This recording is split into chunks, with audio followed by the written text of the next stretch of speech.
Comme l'a oublié. Alors, parlons du franc CFA. Vous connaissez très bien Kakou Boko. C'est lui qui a organisé ces états généraux de l'éco. Est-ce que cette rencontre, ce n'est pas le lieu de blanchir ouvertement sur les différents contours de la problématique du franc CFA? Qu'est-ce que les Africains veulent? La liberté. Okay. Moi, j'ai répondu à ça. On obtient la liberté en faisant des colloques et des conférences? Tout a été dit sur le franc CFA. Alors, je dis une chose. En 2008 et 2012, nous parlions du franc CFA. Ces gens n'étaient pas encore là. Quand nous, personnellement, je faisais une conférence à Lausanne en 2010, je parlais du franc CFA, beaucoup de gens n'étaient pas encore réveillés sur la question du franc CFA. En réalité, la question du franc CFA, il faut la laisser de côté. Parce que la monnaie n'est qu'un attribut de la souveraineté. À partir du moment où on n'a pas la souveraineté elle-même, tout ce qui se passe en Afrique relève du système colonial, que ce soit l'éducation, l'agriculture.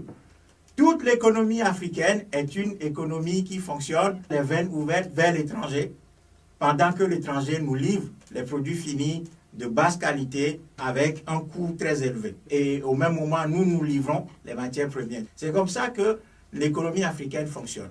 Donc, la question monétaire est une question secondaire. Nous n'allons pas obtenir une monnaie libre qui favorise l'économie africaine tout en étant dans des cadres coloniaux. On ne peut pas avoir de monnaie sans avoir d'État. Il n'y a pas d'État, on me parle de monnaie. Donc nous, quand nous avions étudié la question du franc CFA, nous avons compris que c'est une question qui vient après la libération. C'est-à-dire la question géographique, la question de l'occupation de l'Afrique se pose avant la question de l'économie et de la monnaie. Donc, si on comprend bien, puisque c'est l'infrastructure, veulent toujours rester sous. Oui, voilà. C'est-à-dire qu'aujourd'hui, ce qui se passe, et je déplore vraiment, c'est que la galaxie, si on peut appeler ça comme ça, la galaxie des combattants, des patriotes africains, on a trouvé quelque chose de très facile à faire. C'est taper sur le franc CFA du matin jusqu'au soir. Moi, je n'en parle même plus parce que moi, j'en avais parlé il y a 12 ans. Et j'ai compris que l'enjeu principal, il n'est pas là. Si la France a décidé d'accompagner le processus du changement du franc CFA, c'est que les structures de base qui vont porter cette monnaie sont encore là. Et c'est pour ça qu'on peut demain bâtir une monnaie africaine, l'imprimer en Afrique, lui donner un nom africain et tout. Ça ne réglera pas le problème de fond africain qui est que l'État colonial africain qui existe avec toutes les institutions que cet État porte, eh bien, la question monétaire n'est pas la question décisive. Je pense que Nathalie n'est pas totalement d'accord. Oui, non, pas tout à fait d'accord.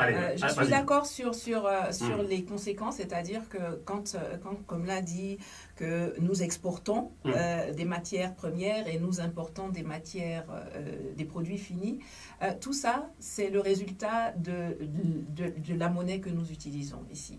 Nous n'avons pas la flexibilité. Nous n'avons pas la flexibilité qu'a par exemple le Ghana, qu'a par exemple le Nigeria, de rendre sa monnaie compétitive pour gérer son commerce avec l'extérieur.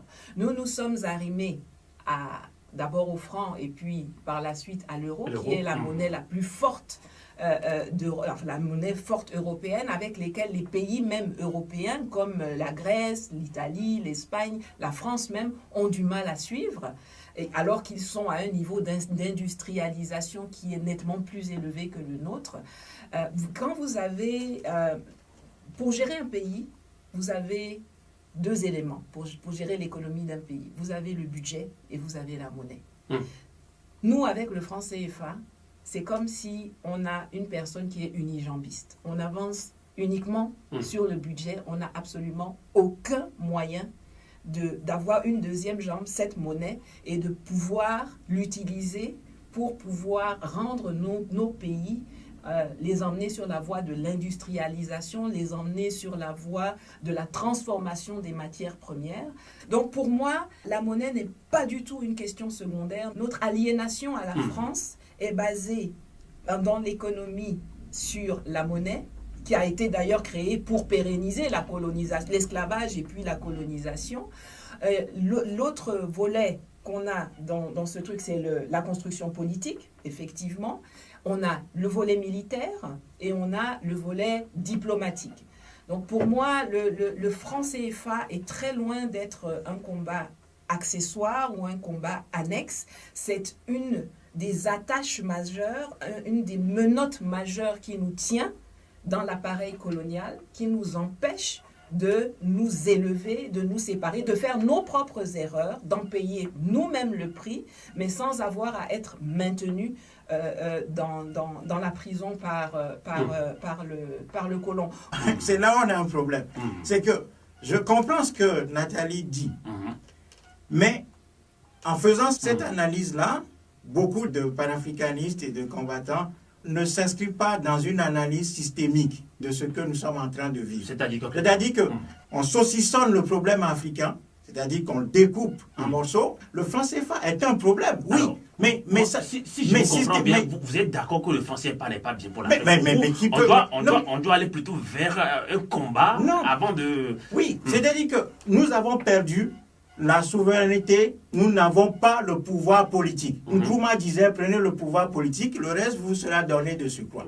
Quand les Chinois voulaient détruire toute l'économie coloniale qui a été bâtie en Chine, les gens ne s'étaient pas levés en disant, allons d'abord changer la monnaie, travaillons sur la langue et tout. Les Chinois, ils ont compris une chose, ils ont dit, notre pays, nous devons d'abord l'avoir pour complètement changer toutes les institutions qui sont là-dedans. J'ai compris. On est en train de saucissonner les choses et puis tout le cadre colonial reste demain, à supposer qu'on ait une monnaie africaine autonome. Avec le personnel politique qu'on a, là, on va pouvoir faire quoi? Avec l'économie africaine, puisque la monnaie n'est qu'un instrument de l'économie. Donc il faut changer tout le système. Tout le système doit changer. On va y arriver. C'est ça le fond du problème. On va y arriver.